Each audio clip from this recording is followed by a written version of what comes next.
What's up, hockey fans? Welcome into the Bleacher Report NHL Insider Notebook. I'm your host, Frank Seravalli, and it is a Tuesday, November 25th edition. We're streaming live on the Bleacher Report app as well as YouTube. Join us in the chat. Get your questions, comments, concerns, trade proposals, fears, whatever it is that you've got. Let's make this an interactive show. I'm here to answer your questions, whatever it is that you've got on your mind when it comes to the world of puck, right here for the next 30 minutes or so. It's been a busy 24 hours in the NHL. Sources indicate the Vancouver Canucks sent a memo to all 31 other franchises on Monday, indicating that they're open for business and ready and willing to move veteran pieces off of their roster in order to try and begin to get a little bit younger and improve this team. The Canucks management and front office is clearly seeing what the rest of the NHL is seeing, which is a season that is very quickly sliding off the rails. Thatcher Demko is injured.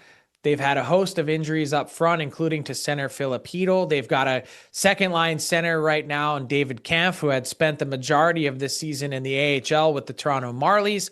Man, it's been a tough start for the Canucks. There's no doubt about that. But also what we've seen from them is some lackluster play in addition to the injuries that have mounted. So where do they go from here? That's the interesting question, because one of the tough things that the Canucks are going to have to navigate around is no trade and no movement clauses. A lot of their roster, half of their roster, has these clauses in which they control their destiny. They control what happens next, destiny and destination. So it may take a veteran player or two to raise their hand and say, hey, I don't think I have an opportunity to win here. I'd like to go to a place that does, in order to help get this ball rolling. The question that's on everyone's mind is, what's next for Quinn Hughes? And it's really clear that the Canucks are not considering moving Quinn Hughes, certainly not at this juncture. They'd like to build around Quinn Hughes. They want Quinn Hughes to be the centerpiece of their franchise, and they'd like to spool this up again and get as competitive as quickly as possible with Quinn Hughes at the very center of it all as a Hart Trophy candidate. But what will happen as we get closer to the holidays? What will happen as we turn the calendar to 2026? That's when things will start to get interesting as we get closer to the March trade deadline. Do the Canucks have to take the temperature of Quinn Hughes, their captain, and understand what his thought processes are? What are his wishes? Where does he want to play? Is he interested in re-signing with the Canucks when he's eligible this summer on July 1st? That part we don't know the answer to yet. Everyone wants to draw the connection to the dot on the map, which is the New Jersey Devils and his two brothers playing there. And I don't think it's nearly that simple.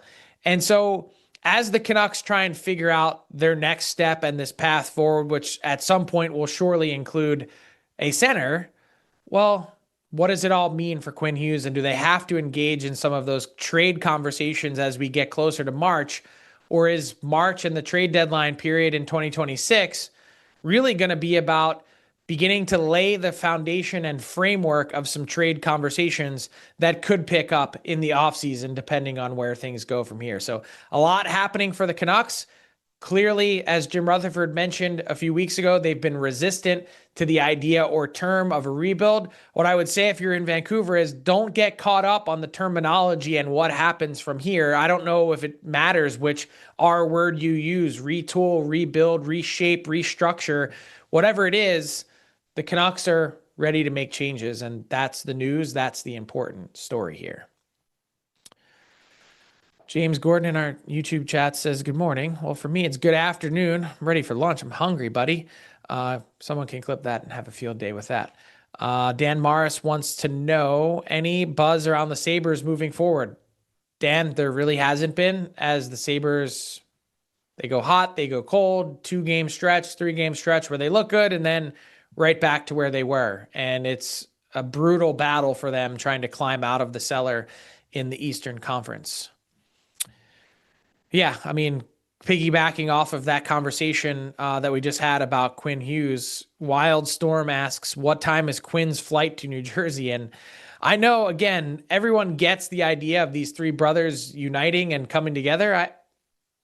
I also don't think it's as seamless of a fit as everyone wants it to be. Would the Devils love to have him? Of course, that's the case, sure. But if Quinn Hughes is running power play 1 for the New Jersey Devils, what is Luke Hughes doing? Does one Hughes cannibalize the other in the lineup? Can they, all three of them, make up 3/5 of one power play? I guess so, but it would seemingly take away some oxygen, Quinn being in New Jersey, to Luke. And not only that, but I've mentioned previously, there are other teams nearby to New Jersey. Hey, how about the Philadelphia Flyers and their head coach and Rick Tocchet, who just had Quinn Hughes in Vancouver? They'd be salivating to get their hands on someone like Quinn Hughes. So add them to the list. There's half the league or more. We talk time and time again, week after week, about how hard it is to get your hands on difference makers in the NHL. How often do Hart Trophy candidates become available, if they become available at all? Which, again, the moral of the Quinn Hughes story is nothing yet. So we got some Kraken stuff in here, some Blackhawks, Bruins, and some Islanders chatter. GMA 007 wants to know, Islanders moving Duclair for an enforcer or defenseman.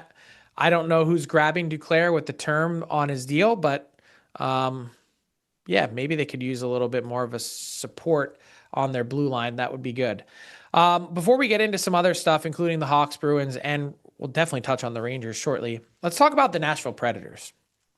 Over the weekend, Barry Trotz, their general manager, in an interview with the Tennessean, reportedly pounded his fist on the table and said, I need bleeping more from my team, from my vets. Well, Trotz got his answer on Monday night as the Nashville Predators were walloped by the Florida Panthers, and it didn't take long to get that answer. 11 seconds. 11 seconds. That's it. That's all it took for the Florida Panthers on their dad's trip to get on the board in the Music City. And the Preds provide that resounding response. So it's on the players. How about it being on the guy that assembled this team?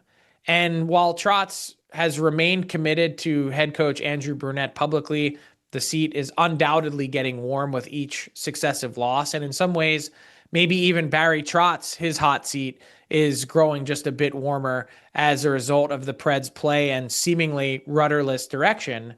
The question is, where do the Preds go from here? How do they fix this? What do they do? Because let's rewind back a couple years. It would be November of 2022, I believe, interviewing Barry Trotz in the Hall of Fame, at the Hall of Fame in Toronto over that weekend, and him talking to me about the idea of a 3 to 5 year plan that the Preds are embarking on. They were kind of toward the bottom of the standings then. They were rebuilding. David Poile had sort of pulled the plug on the Preds' competitive window on his way out, had traded a bunch of pieces away off the roster, had gotten a bunch of draft picks and younger, and yet there the Preds go. They win 15 games that season, and they make the playoffs. They lose to the Canucks in the first round.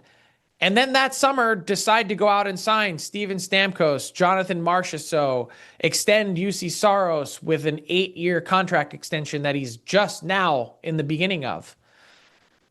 For who? For what? So how do you go from rebuilding in a 3 to 5 year plan to snapping your neck with the whiplash in such short order to signing those guys? At which point you basically publicly acknowledge, we've got one season with these guys, and then we're going to be on our way toward competing. And if these guys, these vets that come in, Stamkos and Marchessault and that whole group, they're going to transform us into a cup contender. Well, the Preds finished in 28th place last season, and now what? You've got guys on term contracts that are in their mid-30s, one of the older rosters in the league. They also, just in the same relation as the Canucks conversation that we just had, a lot of them have no trade and no move clauses, that they're going to control their destination on how this process works and what happens next. So the Preds are stuck. Barry Trotz, here's the only thing that we know that is absolutely abundantly clear. Barry Trotz said in an interview with ESPN that was posted on Tuesday, We need 7 to 8 more games to figure out where this team is. That's kind of closer to Christmas. No mas. We don't need any more games to see what the Nashville Predators are. They responded for you after you played a significant card. You used a bullet as one option in your line here to try and get this team back on track, which is blast the players in the media. Okay, so he did that. 11 seconds in is how they answered. I've talked for weeks repeatedly about how the environment around the Nashville Predators is the most toxic in the NHL from top to bottom. No one is in a good place in the Nashville Predators organization, and they don't like the way that things have been handled. The play then isn't to put your players on blast publicly. That's not going to go over well. And we saw the response quite clearly on Monday night in Nashville. It's a brutal situation, and I don't know where they go from here. So let's take a peek back at our chat. James Dyer, 1983. The Kraken continue to grind down points. Yes, they do, sir. Very impressive second place spot in the Pacific right now. He says, but I'm concerned that their style of play and lack of offensive production are stunting the development of our young guys. And he mentions Shane Wright and Berkeley Catton in particular.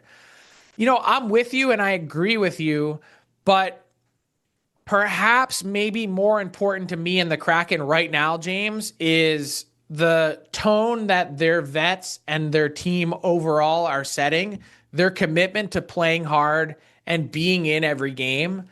I think in some ways that trumps a little bit of the productivity and development questions that you're asking specifically about Shane Wright and Berkeley Catton. Look, I don't think Shane Wright is going to be a top-end NHL producer. I really don't. That's just my opinion. I do think Berkeley Catton has a ton of that capability and opportunity right in front of him. But to also send the message of the other details of the game that are important to win, that's huge. And this idea that the Kraken just aren't going to roll over the way that they did last season, that's big too. So I think some brighter days are ahead in the future for the Kraken. The fact that they've gotten to this point, had a solid hot start to the season and have kept that going, it also speaks to the way the NHL is structured. You cannot make the playoffs in October or November, but you can miss the playoffs with a really poor start to the season. And so the Kraken have remained in the hunt. And by the way, speaking of the Pacific, we just talked about the Canucks. We could talk about the Calgary Flames as well. I'm sure at some point someone will have some questions.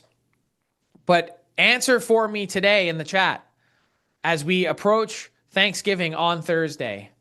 Name the one Canadian team that's in a Stanley Cup playoff spot in the standings on today, November 25th.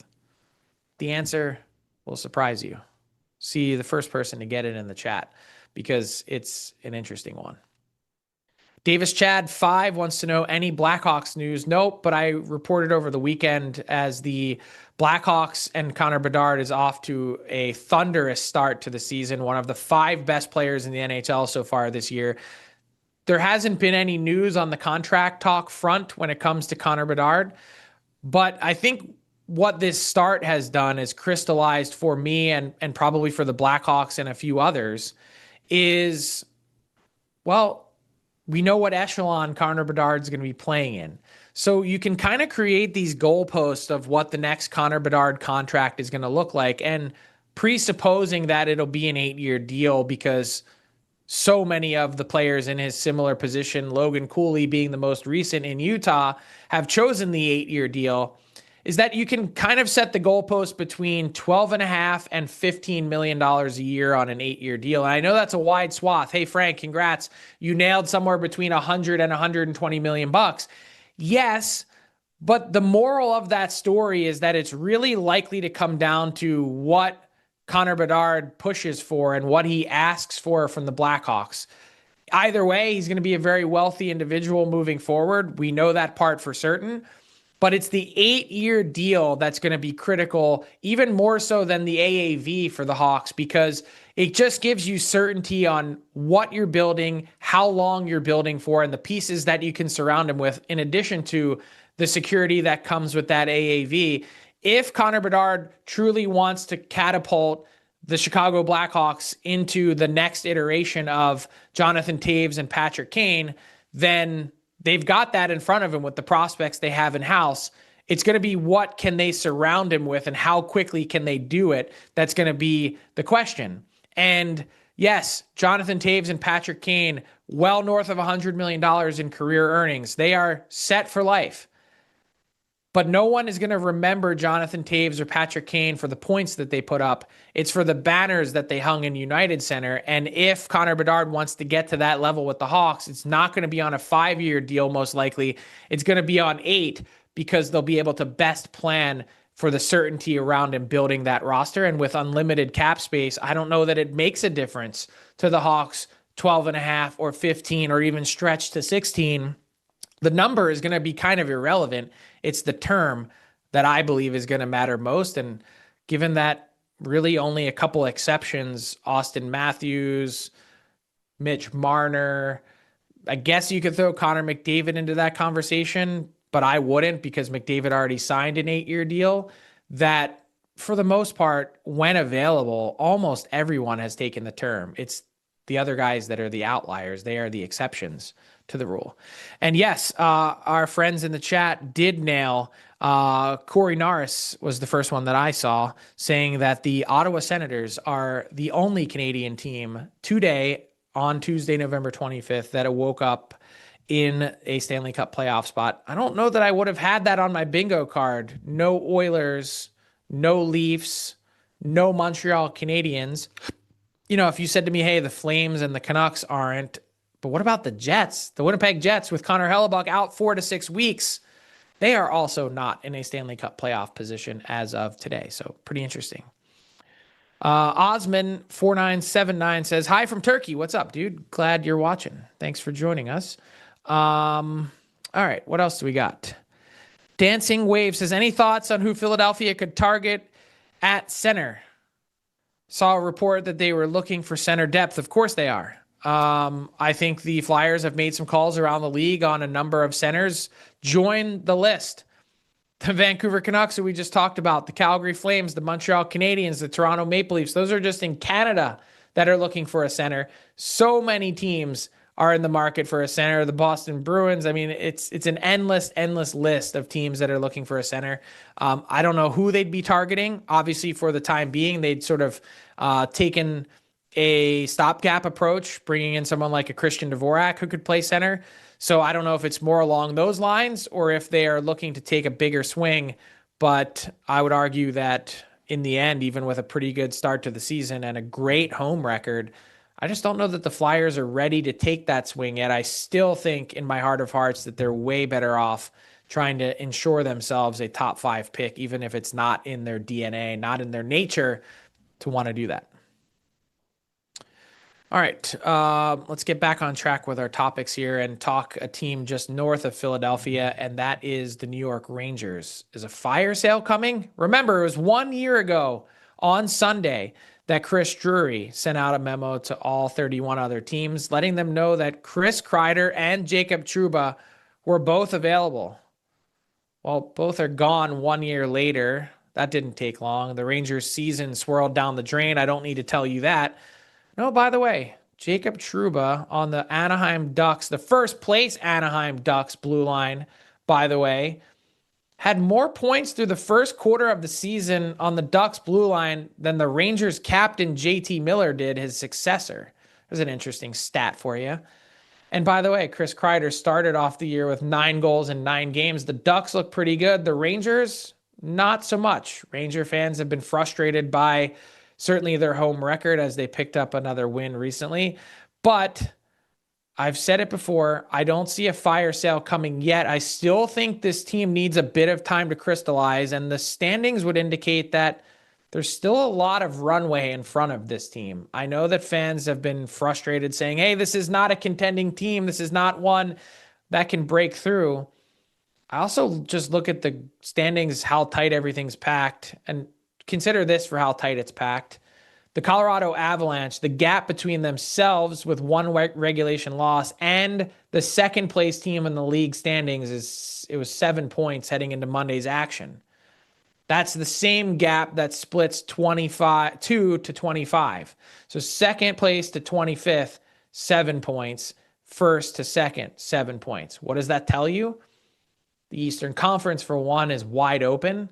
There's yet been a team to break through to really show themselves. I think the Carolina Hurricanes will get there and be that team once they get healthy. You could also make the argument, of course, that the Florida Panthers will be, but I'm not so sure that I'd make that bet in the regular season. And I still think that this might be the year that they kind of regress to the mean, with Alexander Barkov likely to not be back for the playoffs. But you never know what Bill Zito has up his sleeve. So the Rangers, why? I mean, they're going to compete with Carolina. Why can't they be that team with Igor Shesterkin and improved defensive play under Mike Sullivan's structure to take a step forward? Can they find some goals? What if instead of a fire sale, we see the Rangers add? Now, I'm not saying it's likely, because everyone's waiting on that eventual, hey, if they're out of it and we get to March, our eventual Artemi Panarin trade. But I'm not ready to make any declarative statements yet on the Rangers, and I don't really get the sense that Chris Drury is either. So we'll see. In that same vein, Golden Storm asks, what is Alex Lafreniere's future in New York? Is he going to be moving forward with the Rangers? He has been a disappointment. Look, this is a player who found a really hot stretch of time, of course, and was rewarded with a long-term contract extension, one that is relatively expensive to his production at this moment in time. I guess you could find a taker for him, but his value is also the lowest that it's been. Does it make sense to be a little patient? I know that's not in anyone's nature at the Madison Square Garden Corporation, but maybe we could have a little patience. I don't know what you do with him, because I don't know what you'd get, and I don't know that dumping him makes any sense. I don't know how to read this username in the BR app, so I'm just going to answer your question. News on Brady Tkachuk for Ottawa. It seems like he's trending toward a Black Friday return to the lineup, which would be great news for the Sens. They've been 10-5-4 without Brady Tkachuk this year. I think one of the true unheralded stories of the league, everyone complaining about injuries. The Canucks have injuries. The Oilers have injuries. The Canadiens have injuries. Everyone's got them. The Leafs, they've been buried with injuries. Sens lost their captain, their engine, one of their engines, and they're 10-5-4 since. I don't hear anyone celebrating or waving the Sens flag for a team that has found a great standard, a great B level when you don't have your A game, that they've found some consistency. They don't look pretty every single night, but they work and they compete, and they found that level of standard under Travis Green that I think has been one of the great unheralded stories so far of the season, as the Sens get close to getting Brady Tkachuk back in their lineup. So we touched on the Oilers. What's up with the Oilers goaltending? Where do they go? What do they do? Do they do anything? First, a little backstory. 1 year ago, right now, the Colorado Avalanche had Alexander Georgiev and Justus Annunen as their two goalies. Chris McFarland said, enough. Jared Bednar publicly, kind of coaxing that on, said, enough, not good enough. 1 year later, Alexander Georgiev is playing in Russia now. Justus Annunen has been jettisoned from Colorado. And the Avs, before Christmas, replaced both of their tandem, the first team in NHL history to change out both goalies in a tandem before Christmas. And they did so with Mackenzie Blackwood and Scott Wedgwood, the Woods. They've been off the wall good for the Colorado Avalanche. And it reminds you that in this talk and world in which everyone says, hey, it's so hard to make a trade, can't do anything, I don't know where we're going to go from here, I don't know how we can find a solution, there are no goalies available, I can't do it in season, whatever excuse you want to come up with, the Avs are proof that you can. Full stop. And I'm not saying the Oilers have said that. I'm just saying if they decide they want to do something, make it happen. So, what's the latest on the Oilers goaltending tandem? I believe they've got until Christmas. I think Stan Bowman is going to afford them a few-week runway now that their schedule has normalized. 16 of their first 24 games were on the road. They now have 6 of their next 7 at home. and they will wrap their entire Eastern Conference travel schedule and Eastern time zone travel schedule by December 16th or 18th. So a more normal schedule is approaching, and I don't think that's an excuse. I think the Oilers have played relatively poorly. I think their record would indicate that they're better than they have been. I think their goalies, including Cal Pickard, have a few weeks to straighten out their stats and their feel and get out of this crisis of confidence that has really marred this team in their own end to get back on track. And if it's not better by Christmas, I think that's when we're going to start to see Stan Bowman begin to make something happen, unless things really go crazy between now and then. That seems to be the runway that they've been afforded, because I think the Oilers wanted to make a change with Cal Pickard coming out of this road trip. I think they wanted to try and bring up Connor Ingram. I think Cal Pickard is such an immensely popular player in that Edmonton Oilers locker room that their top players went to bat for Cal Pickard, and that's why they showed it, how much he means to them with their game in Tampa last week. That was the message that they wanted to deliver, was we're going to play our wheels off for Cal Pickard, and they did that. And that's why Cal Pickard is sticking around, at least for the time being. So it's not going to be forever. There's not an unlimited runway, but point to the Avs if you want to try and make something happen, because it is possible. So what teams could we see be aggressive between now and Christmas? We kind of turn the page to December, and that's typically when the trade season begins to percolate or start.